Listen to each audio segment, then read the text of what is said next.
시간 오늘 주연절로 네 번째 말씀 우리가 함께 보도록 하겠습니다.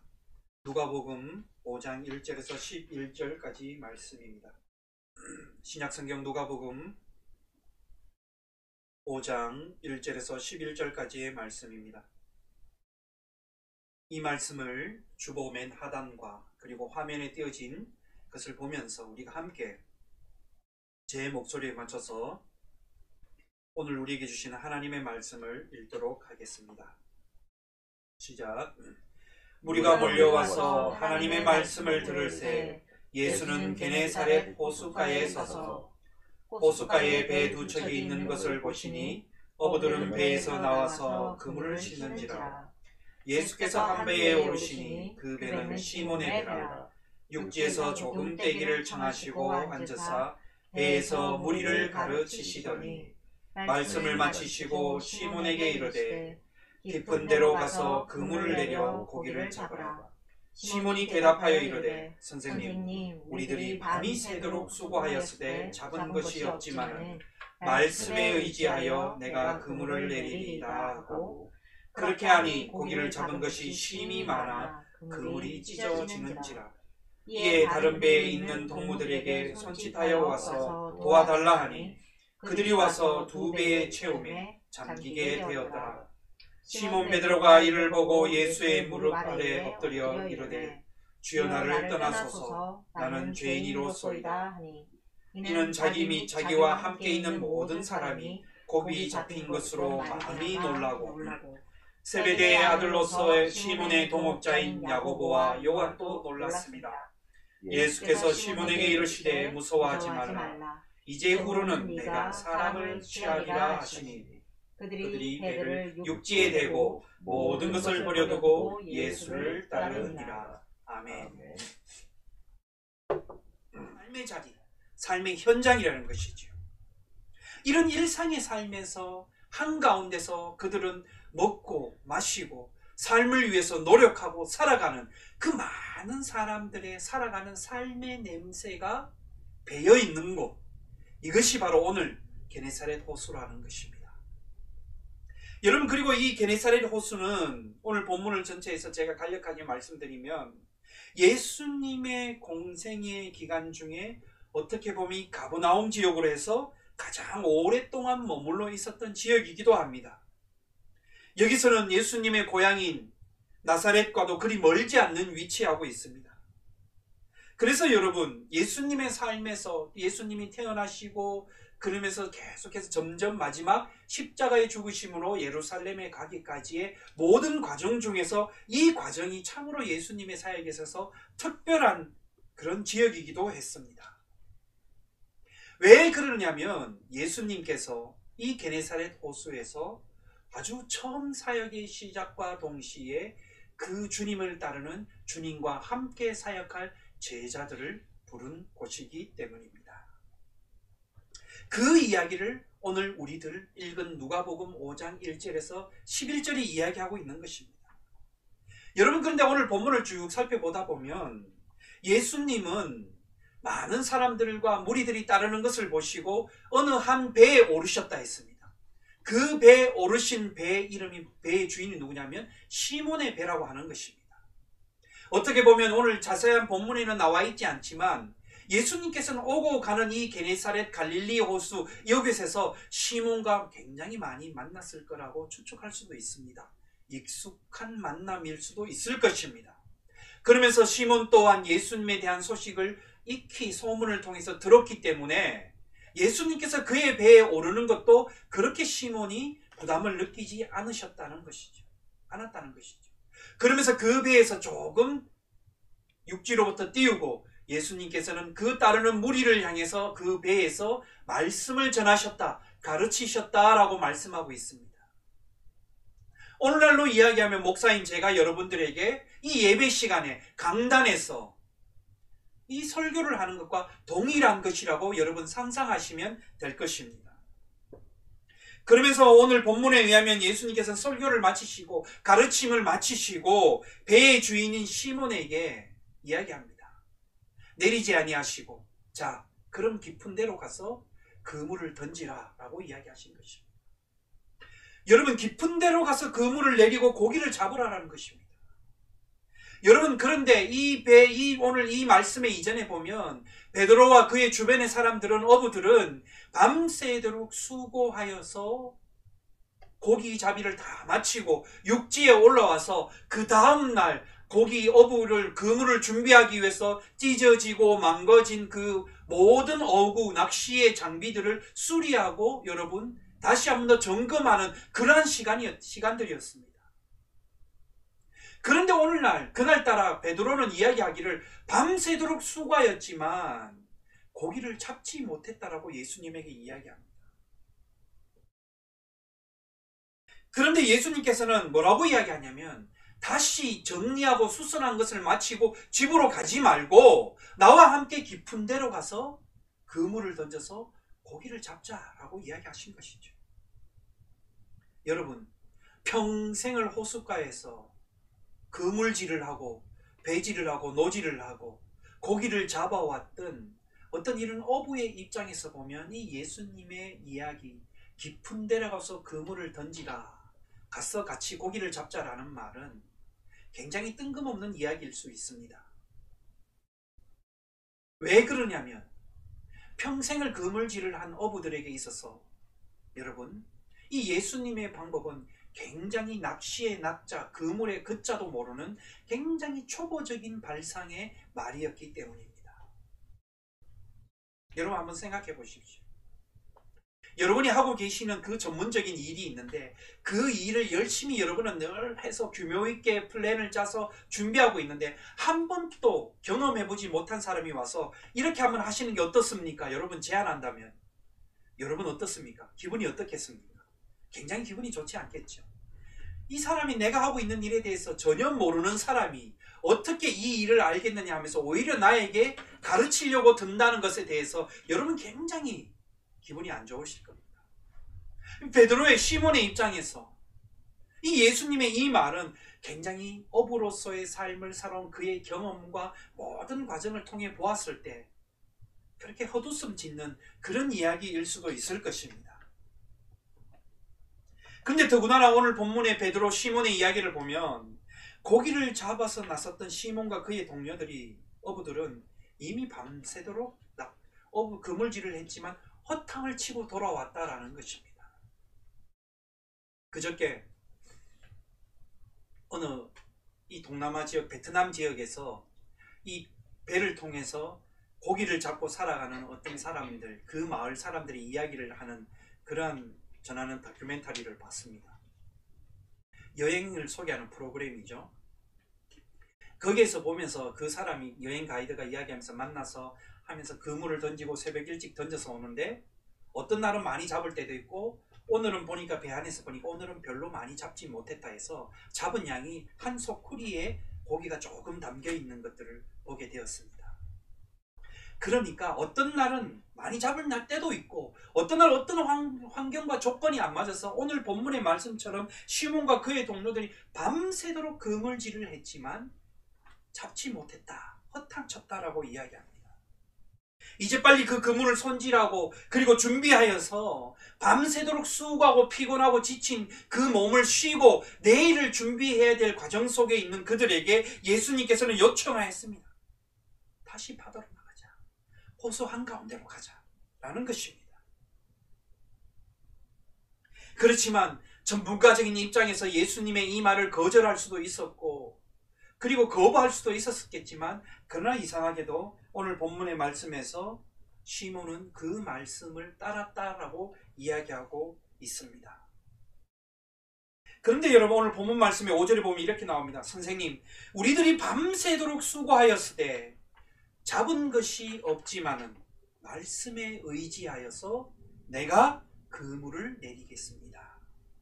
여러분, 그래서 저는 오늘 이 본문의 말씀, 이 5절의 말씀을 깊이 생각해 보면서 이 베드로가 주님께서 가고자 했고 그가 평생을 그 호숫가에서 그물질을 한 전문가의 입장에서 이 예수님의 말을 따라서 갔다는 것, 그물을 내리겠다고 했다는 것은 여러분 당장 오는 처음 만남이 아니었다는 것에 저는 집중하게 되었습니다. 아마 예수님의 소문을 듣고 또한 시몬의 배에 올라서 예수님의 전하는 그 말씀, 가르치신 말씀이 그날따라 더욱더 베드로에게 있어서 큰 의미로 다가왔을 것입니다. 그런 베드로가 오늘 예수님께 대답했습니다. 말씀에 의지하여서 내가 그물을 내리겠습니다.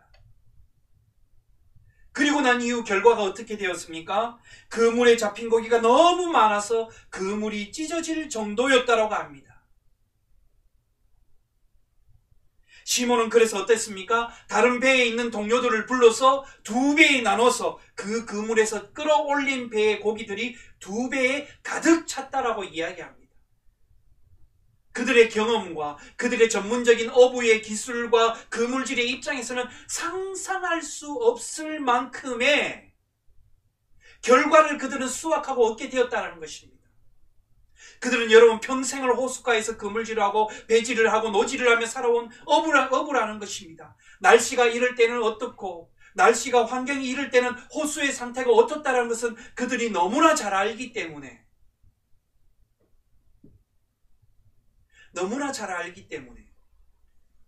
그런 환경에서는 이러한 일이 일어날 수 없는 상황인데도 불구하고 그 주님의 말씀을 따라 깊은 데로 가서 고기가 없는 곳임에도 불구하고 그물을 끌어올렸을 때 찢어질 만큼 두 배에 가득 찼다라고 이야기합니다. 시몬도 놀라고 그와 함께 도왔던 작업하였던 야고보와 요한도 놀랐다는 것입니다. 여러분 그 순간 오늘 본문은 이렇게 이야기하고 있습니다. 시몬이 예수님 앞에 무릎을 꿇었습니다. 그리고 시몬은 이렇게 이야기했습니다. 주님, 나를 떠나소서. 나는 죄인입니다. 시몬이 너무 충격한 일을 만났기 때문에 이런 말을 할 수도 있었을 것입니다. 그 순간 그는 정말 긴 평생을 살아왔고 부모와 자손 대대로 살아가야 될 이곳에서의 어부의 경험으로는 일어날 수 없는 일을 만났고 충격을 받으며 그는 저절로 주님 앞에 무릎을 꿇고 주님 저를 떠나십시오. 저는 죄인입니다라는 고백을 했습니다. 예수님은 시몬의 베드로에게 이렇게 10절에 이야기합니다. 무서워하지 마라. 이제 후로는 네가 사람을 취하리라. 여러분 오늘 이 말씀과 병행되는 9절에 마가복음 1장 17절에는요 우리에게 더 익숙한 표현이 나옵니다. 여러분 우리가 많이 이 말씀을 외우고 있지 않습니까? 나를 따라오라. 내가 너로 하여금 사람을 낚는 어부가 되게 하리라. 이 말은 어떤 말입니까 여러분? 시몬 베드로는 인생의 방향을 완전히 바꾸는 하나님으로부터의 소명을 받는 그런 시간이 된 것입니다. 지금까지 그가 살아온 인생은 어부였습니다. 그 어부는 평생을 살아오는 인생이었습니다. 그리고 그 어부질을 통해서 그물질로 통해서 그의 가족을 먹여 살리고 경제활동을 하고 그것으로 인해서 그는 삶을 영위해 나가는 것이 바로 게네사렛 호숫가에서의 삶이 바로 그의 삶이었습니다. 그런데 그가 예수님이 전하는 말을 따라 깊은 데로 와서 그물질을 하고 생각하고 경험해보지도 못했던 그 많은 일들을 경험하고 나서는 그는 그 충격에 주님 앞에 무릎을 꿇고 주님 앞에 다가와서는 그는 이야기합니다. 주님 나를 떠나소서. 나는 죄인입니다. 여러분 이런 경험을 여러분 어떤 경험이라고 쉽게 제가 한번 말씀드리면 여러분 혹시 이런 경험을 해보신 적 있으십니까? 깊이 생각하다가 갑자기 잠을 자다가 순간 깨어서 그 깬 순간 통해서 그것이 여러분 번뜩 떠올라서 뭔가를 기록하고 적은 기억이 없으십니까 여러분? 아니면 뭔가 깊이 생각하고 골똘하게 여러분 고민을 하는 가운데 있다가 갑자기 뭔가 여러분 그 고민하는 것들이 한순간에 생각함을 통해서 깨우쳐지는 그러한 순간, 찰나의 순간을 여러분 경험해 보신 적이 있을 것입니다. 아마 베드로는 시몬은 예수님과 함께 그 그물을 던져서 여러분 거기에 끌어올려 오는 그 고기를 보고 그는 충격을 받으면서 그가 경험해왔던 모든 어부의 인생의 경험이 자부해왔던 경험이 때로는 그것들이 한낱 부질없음을 깨달았다는 것입니다. 그러면서 오늘 그들의 마지막 11절에는 이렇게 이야기하고 있습니다. 그들이 배들을 육지에 대고 모든 것을 버려두고 예수를 따르니라 라고 되어 있습니다. 여기까지가 오늘 본문의 전체 이야기입니다. 게네사렛 호수의 이야기. 이것은 여러분 우리의 일상의 삶의 자리입니다. 밥을 먹고 사람을 만나고 즐거워하고, 그리고 이 게네사렛 호수에서 내가 정말 삶을 아름답게 영위하기 위해서 경제적인 활동을 하고 살아가기 위해서, 내 가족의 삶을 살기 위해서 이곳에서 삶을 살아가고 삶을 취하는 그러한 자리가 게네사렛 호수의 이야기입니다. 우리의 일상의 삶의 자리가 게네사렛 갈릴리 호수의 이야기입니다. 이런 자리라는 것입니다. 오늘 우리에게, 그러나 여러분, 이 게네사렛 호수가, 이 갈릴리 호수의 이야기가 우리에게 전해주고자 하는 이야기가 무엇일까요? 예수님, 베드로, 야고보, 요한, 그리고 오늘 본문의 말씀은 이야기하고 있지 않지만 예수님의 동생 안드레, 이들과 예수님의 만남을 통해서 오늘 누가는 무엇을 우리에게 이야기하고 있을까라는 것입니다. 그것은 예수님의 부름과 따름에서 보여지는 것, 그것을 말하는 것입니다. 다시 이야기한다면 그들이 평생을 살아오고 밥을 먹고, 그리고 여기서 그물질을 하여서 어부를 하여서 돈을 벌어서 그것을 가족 대대로 이어가는 그 일상의 삶의 자리에서 그들이 예수님을 만났고, 그저 스쳐 지나가는 예수님과의 관계가 아니라, 전에 소문으로만 들었던 예수님의 그것이 아니라 이제는 직접적으로 내 삶에 관계 있고 개입하신 예수님과의 만남을 통해서, 일상의 삶의 자리에서 예수님의 만남을 통해서, 예수님을 통해서 부름을 받고, 그리고 그들은 예수님을 따라가는 것, 그것이 오늘 게네사렛 호수, 갈릴리 호수에서의 누가는 전하고자 하는 이야기입니다.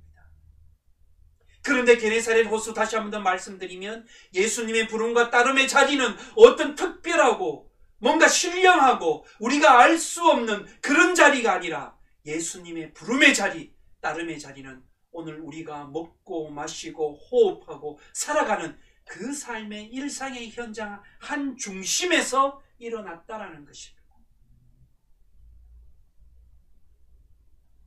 그러면서 누가복음은 이 이야기를 통해서, 모든 이야기를, 이 게네사렛 호수, 갈릴리 호수의 이야기를 통해서 우리에게 특별히 이야기하고자 하는 것이 무엇이냐면 바로 소망이 무엇이냐, 소명이 무엇이냐, 그리고 그 소명을 가지고 우리는 주님을 따름을 통해서 우리가 나타나는 버림이 무엇이냐라는 것을 이야기합니다.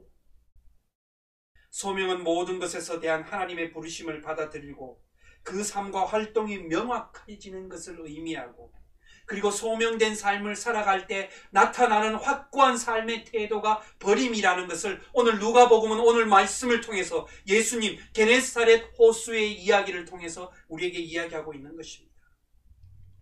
여러분, 그러면 소명이 무엇일까요? 소명은 우리가 보통 생각하기로는 목회자라든지 뭔가 특별한 만남과 부름과 경험을 한 사람만이 얻는 것이 소명이라고 이야기할 것입니다.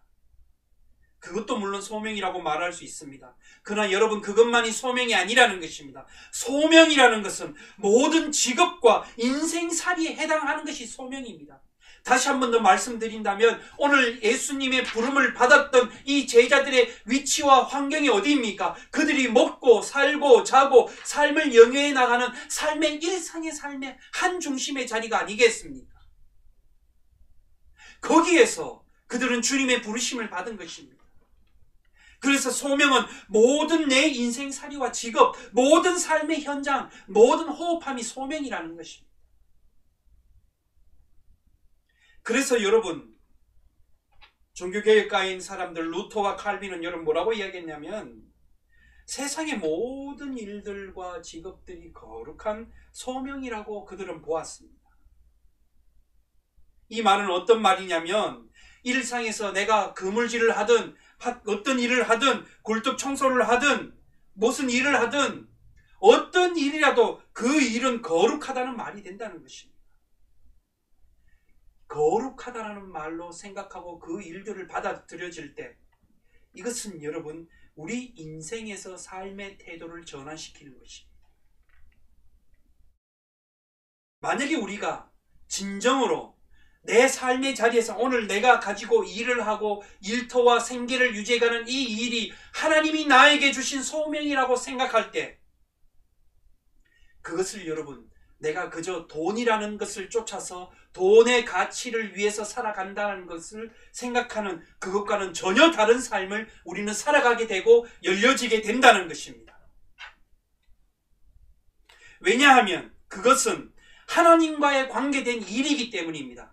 내가 돈을 많이 벌고 내가 많은 것을 취득하여서 이것으로 내 삶을 좀 더 멋지게 설계하는 것, 그것에만 그치는 것이 아니라 나에게 주신 일과 내가 하는 일, 이 모든 것들이 하나님이 나에게 부여해 주신 사명이요 소명이요, 그로 인하여서 내가 부르심을 받았고 이 일의 삶의 모든 것들이 내가 거룩한 일에 쓰임을 받기 위함이라고 생각한다면, 지금 내가 하고자 하는 이 일 자체가 단순한 돈을 벌기 위한, 돈을 위해서 생존하는 일의 그런 가치가 아니라는 것이 된다는 것입니다.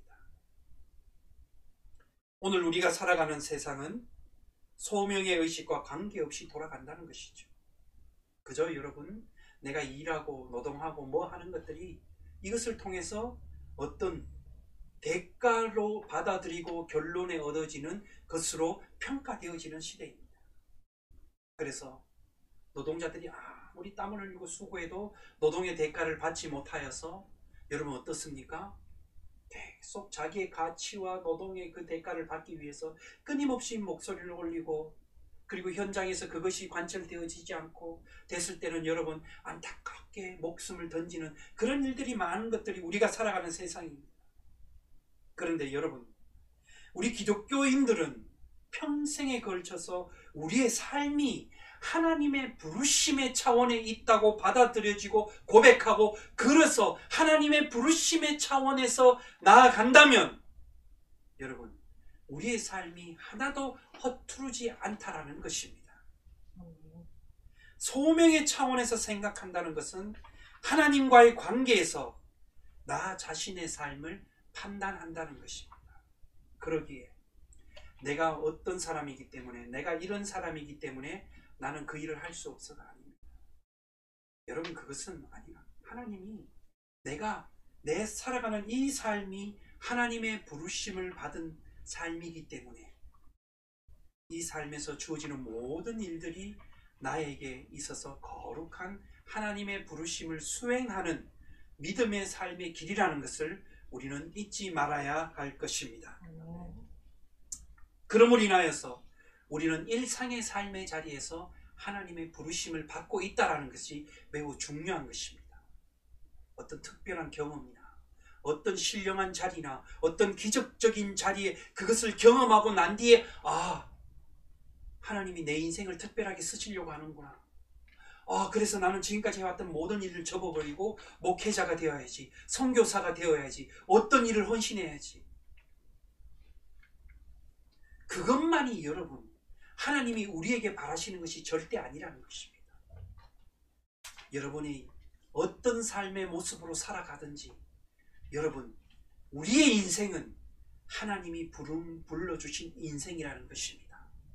그래서 여러분 삶의 자리에서 하나님의 부르심을 받았다라는 것을 잊어버리면 안 된다는 것입니다. 내 삶의 자리가, 내 가정이, 내 직업의 현장이, 그리고 내 살아가는 이 땅이 끊임없이 하나님이 나를 불러주시는 삶의 소명의 부르심의 자리라는 것입니다. 그렇다면 우리의 삶을 소명으로 받아들이는 것 여러분 어떻습니까? 근데 제가 이렇게 설교하고 있지만 설교하는 목사인 저도 때로는 잊어버리고 살아갈 때가 많다라는 것입니다. 쉽지 않다라는 것입니다. 그런데 중요한 것은요, 시몬 베드로는 오늘 이 게네사렛 호숫가에서 무엇이냐면 그들은 어부와 그들을 그물질을 했던 모든 것을 버리고 예수님을 따랐다라고 이야기하고 있습니다. 그런데 여러분 여기에서 버리고 예수님을 따랐다라는 것입니다. 이 말이 뭐냐면 여기서 이 버리고 따랐다는 말, 버렸다라는 말이 굉장히 중요한 뜻입니다.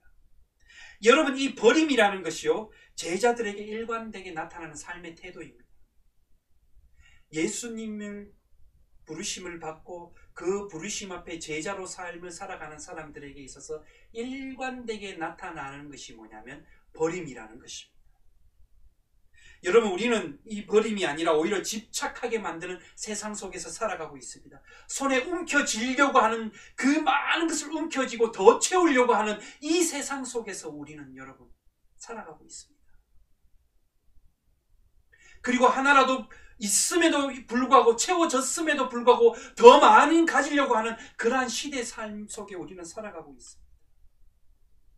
이런 현실 속에서 뭔가 끊임없이 우리는 자꾸 비워내고 드러내고 내 안에 뭔가를 비운다고 살아가는 생각과 이 정신의 삶의 태도로 살아가는 것이 쉽지가 않다라는 것이죠. 이런 상황 속에서 우리는 그러면 어떻게 해야 될까? 여러분, 이것은 뭐냐면 버림이라는 것은 지금까지 내가 살아왔던 모든 것을 내버려두고 나 혼자만 그 인생을 살아가라는 이기적인 신앙과 이기적인 욕망과 믿음을 쫓아가라는 그러한 것이 아니라는 것입니다. 버림이라는 것은 자연스럽게 우리가 예수님을 따를 때 나타나는 것입니다. 다른 말로 이야기한다면 더 소중한 것을 경험한 사람에게 나타나는 삶의 태도입니다. 예를 한번 들어볼까요?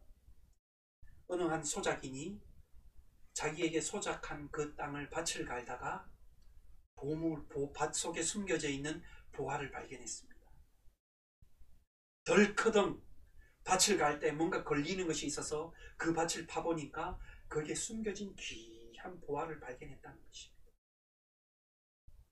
주변을 둘러보니까 그가 1년 동안 하는 한 시기 동안 열심히 땅을 갈고 소작받아서 밭을 갈고 그 수고에서 얻는 결과물보다 그는 이 순간 발견한 이 보물이 그것보다 더 가치 있고 더 소중하다는 것을 깨달았기 때문에 지금까지 그가 모아 놓았던 모든 것을 다 팔아버리고 그 밭을 사버렸다는 것입니다.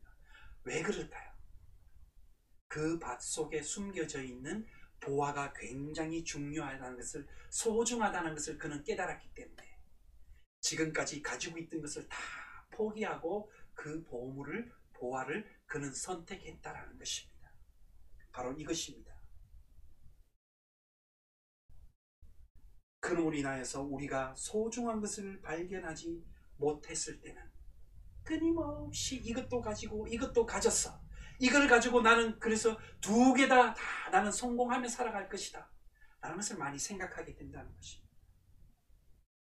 예수님을 믿으면 모든 것을 실제로 당장 포기해야 한다는 말도 아닙니다. 여러분, 저에게도 여러분, 그러나 목사인 저에게도 여러분 놓치지 않고 포기하지 않아야 될 것들도 많이 있습니다. 그러나 중요한 것이 뭐냐면 내 인생에 있어서 절대적으로 소중한 것이 무엇이냐라는 것입니다. 그래서 그 소중한 것을 향해서 끊임없이 그것을 가지고 그것을 위해서 헌신하며 살아가는 삶의 태도를 통해서 우리는 점점 더 주님의 부르심에 대한 소명이 확고해지는 것입니다. 이것이 주님의 부름을 받은 그 주님의 부르심을 받고 살아가는 사람들의 나타나는 삶의 태도가 버림이라는 것입니다. 두 번째로 그 버림은 뭐냐면 그것은 궁극적으로 우리는 모든 것을 버릴 수밖에 없는 존재라는 것입니다. 여러분, 요즘 들어서 제 주변에서 만나는 사람들과 분들이 이야기를 들어보면 참 가족 중에 먼저 사별하고 이별하신 분들의 이야기를, 떠나가신 분들의 이야기를 많이 듣게 됩니다. 때로는 건강이 좋지 않아서, 때로는 어떤 사고로, 때로는 이제는 많은 삶을 다해서 수명을 다해서 세상과 이별하시는 그런 이야기를 많이 들었습니다. 그런 이야기를 들으면서 저는 깨달은 어떤 생각들을 많이 하게 되었느냐면 그렇구나. 궁극적으로 나 또한 언젠가는 이 땅에 살아왔던 모든 것을 내려두고 하나님이 부르신 앞에서는 영원한 그 부르심의 속으로 들어갈 수밖에 없을 텐데 그때는 나는 지금까지 살아오고 내 손에 쥐고 어깨에 올려놓고 살았던 모든 것을 이제는 나는 내려놓고 떠날 수밖에 없구나. 그러한 궁극적인 것을 생각할 수밖에 없었습니다. 그러한 운명이 하나님께서 우리에게 정해준 그 삶의 인생의 길이라는 것입니다. 여러분, 그렇습니다. 저나 여기에 오늘 말씀을 듣고 이 예배에 참여하신 모든 여러분들도 우리는 궁극적으로는 하나님의 부르심 앞에서 이 땅에서 모든 삶에 살아왔던 것들을 내려놓고 우리는 주님 앞에 서야 된다는 그러한 존재들입니다. 이것이 바로 우리들의 이야기입니다. 이것이 바로 우리 인생의 이야기고 삶의 이야기라는 것입니다. 그랬을 때 우리의 인생은 그래서 조금씩 정리하며 살아가는 인생입니다. 만약에 여러분 생각해 보십시오. 오늘 게네사렛 호수에서 베드로와 주님의 부르심을 받았던 야고보와 요한, 오늘 본문에는 등장하지 않았지만 늘 베드로와 함께 있었던 안드레, 만약에 그들이 가지고 왔고 지금까지 주님을 따름에 있어서 가치의 부르심의 앞에서 그들이 지난한 삶의 모든 것들이 그 부르심보다 더 많이 앞서고 소중하게 생각했다면 과연 오늘 그들이 예수님의 인생을 일대 전환의 부르심의 말씀 앞에서 그들이 그것을 버려두고 떠날 수 있었겠느냐라는 것입니다. 저는 오늘 이 설교를 통해서 난 여러분에게 또 다른 깊은 고민의 도전을 말씀을 통해서 드립니다. 이 시몬과 야고보와 요한과 안드레, 이 주님의 제자들이 부르심을 받은 그것은 어떤 거냐? 다시 한번 말씀드리지만 그들이 늘 손에 잡고 익숙한 삶의 자리, 일상의 자리에서 그들은 주님의 부르심을 받았다는 것입니다. 그렇습니다, 여러분. 주님은 내가 오늘 이 시간 호흡하는 이 자리에서 우리를 부르시고 그 부르심 앞에서 늘 우리는 그 부르심 앞에 직면하면서 서 있는 것입니다. 그 부르심 앞에서 내가 그 주님의 부르심을 따라서 소중함을 선택하고 내려놓고 그 부르심을 따라 가는 것, 그것이 바로 오늘 주님이 게네사렛 호수에서 우리를 통해서 들려주는 부르심의 이야기요, 소명의 이야기요, 버림의 이야기라는 것입니다. 사랑하는 여러분, 새로운 삶의 태도가 구체적으로 우리에게 어떻게 나타나야 되는지 오늘 말씀을 통해서 우리는 도전을 받습니다. 오늘 이 시간 이후 예배의 삶의 자리에서 예배의 현장을 떠나서 여러분 삶의 자리로 돌아갔을 때 여러분 그 삶의 자리에서 여러분 삶을 어떻게 받아들이시겠습니까?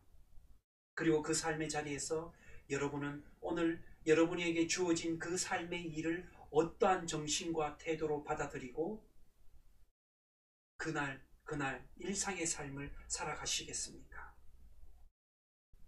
게네사렛 호수의 이야기가 오늘 우리의 이야기입니다. 갈릴리 호수의 이야기가 오늘 저와 여러분의 이야기인 줄 믿습니다. 그 일상의 삶의 자리에서 주님은 우리를 찾아오셔서 그리고 우리를 부르시고 그리고 그 부르심 가운데 우리가 주님 앞에 응답하고 나아가기를 오늘 주님은 여전히 우리를 기다리고 계시는 것입니다. 온전히 주님 앞에 그 부르심 앞에 여러분 그 부르심을 선택하고 믿음으로 나아가는 저와 여러분 되시기를 주님의 이름으로 간절히 축원합니다. 기도하겠습니다. 하나님, 오늘 게네사렛 호수의 이야기, 일상의 삶에서 주님은 만나주시고 찾아오셔서 불러주셔서 우리가 그저 삶에 매몰되어서 살아가는 우리들이 이 삶이 그저 매몰되고 하루 먹고 하루 살고 우리 배를 부르게 하는 삶이 아니라 이 삶이 하나님이 우리를 거룩하게 만드신 삶의 자리임을 깨닫게 하여 주시옵소서. 그리하여서 이 삶이 하나님 앞에 부르심을 받은 거룩한 삶의 자리임을 알아서 소명을 가지고 그 부르심 앞에 매주 끊임없이 비움을 통해 버림을 통해 하나님의 부르심을 추구하며 살아가는 진정한 믿음의 정진을 이루는 우리 사랑하는 성도들의 삶이 되게 인도하여 주시옵소서. 우리를 구원하신 예수님의 이름으로 기도드리옵나이다. 아멘. 우리가 말씀을 기억하며 함께 찬양합시다. 말씀 따라서